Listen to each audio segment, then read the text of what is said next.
Génération FM. Generation FM. Donc aujourd'hui, les populations de Alouar ont convoqué la presse pour apporter des éclaircissements par rapport à la vente illégale de ce site, là où on se trouve. Vous pouvez constater que ce site n'est pas encore construit et a été très bien clôturé. Donc en 2007, le site a été affecté à l'association Eloup Agnil pour la construction d'une case des tout-petits destinée aux enfants défavorisés du quartier. Puisque vous pouvez constater dans tout le quartier Alouar, il n'y a pas de case de tout-petits. Mais à notre grande surprise, tout récemment, on a entendu dire que le site a été vendu. Et comme tout responsable, on s'est dirigé vers les responsables de la ville pour en savoir plus. Et la personne à qui on a vendu le terrain,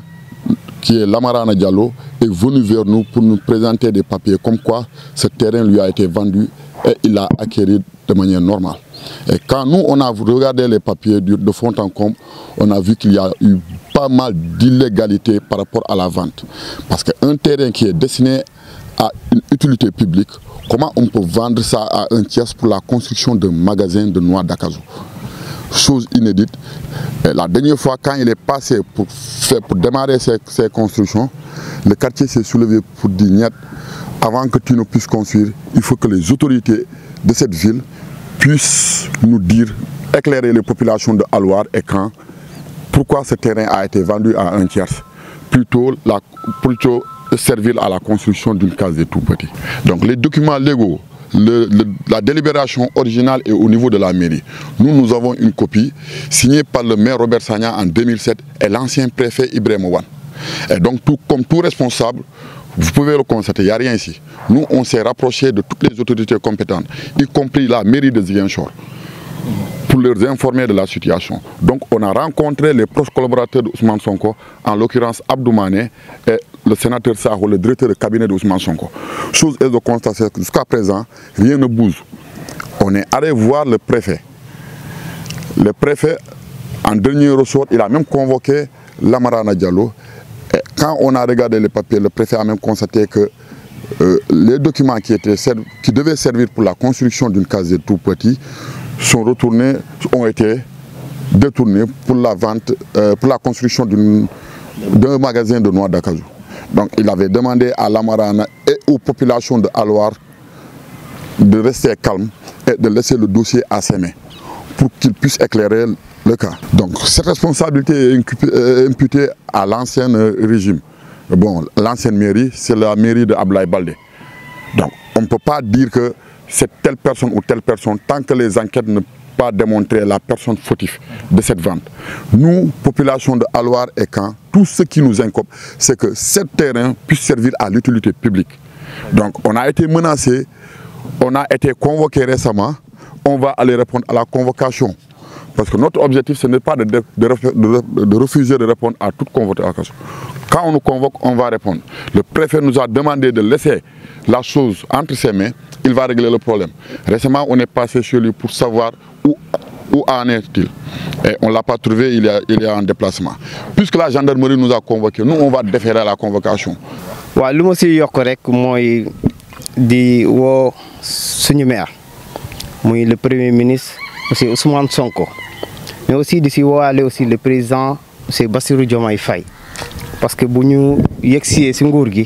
dafa am doxalin bu bees bu ñu woote ne képp koo xamante ne gis nga ni loo xamante ne jubul na nga ko dénoncer na nga ko alerter te si loolu la ñuy woo ñaari autorité yooyu si mbir mi xew fii si Alouar Tilène ndax banditisme foncier moo fi xew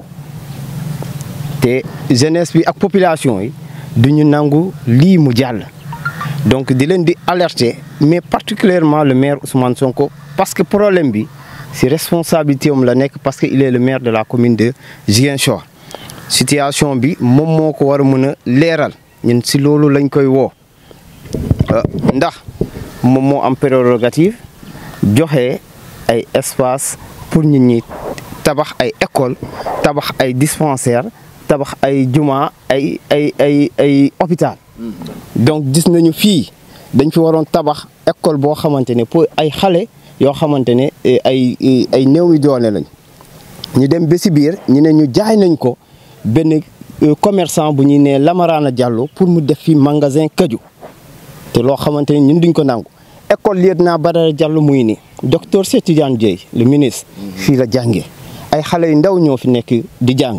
à côté on a le CMT foo xamante ne le premier ministre Ousmane Sonko fa la jàngee ñun yëpp fa la ñu jàngee Badara Diallo ak fii. quartier Alwar comme Salif ni mu ko waxee sànq amul case des tout petits ñu réservé woon espace bi pour case des tout petits pour waa Alwar ñëw nee ñu benn magasin kaju lañ fiy def loolu ñu duñ ko nangu non seulement pollution bi parce que kuy lutter contre les dégradations de l'environnement doo nangu tey magasin kaju ñëpp xam nañu essence la day takk mais lu muy dégager gaz bi baaxul ci xale yi fii à côté y a une école donc loolu moo tax ñun ñu taxaw tem ne loolu même su fekkoonte noonu sax moom moo fi moom sax ñun duñu nangu ñu tabax benn magasin kaju ci wetti école non seulement côté sécuritaire oto yi camions yi fii la ñuy jàll xale yu ndaw yi donc risque yooyu yëpp ñun population yi duñ ko nangu mais sokkantument waa ji lépp lu mu yor dara tegu si dëgg ndax li sàccum suuf la yor nañu lépp loo xamante ne firndeel nañ ko mu leer ñu balaa ñu siy dugg xam ne ni ki dañuy sàcc suuf bi jël jaay ko ndax mairie amul prérogative di jaay mairie da lay jox soo bëggee tabax école wala nga bëgg a tabax hôpital mairie da ngay ñëw gis mairie nga ne ko lii laa bëgg mu jël mu jox la ne tabaxal pour askan wi donc lu ñu war a tabaxal askan wi mënul dellu si benn nit boo xamante ne commerçant la donc loolu moo waral tey taxawaay bi nii ne loolu du fi amee Sénégal bu bees lañu nekk am na loo xamante ne yenn pratique du question ne da ngaa am alal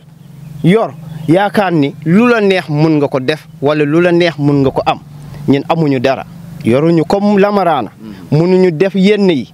mais am nañu suñu taxawaay am nañu suñu fulla am nañu suñu jom ba taxaw ne lii du fi amee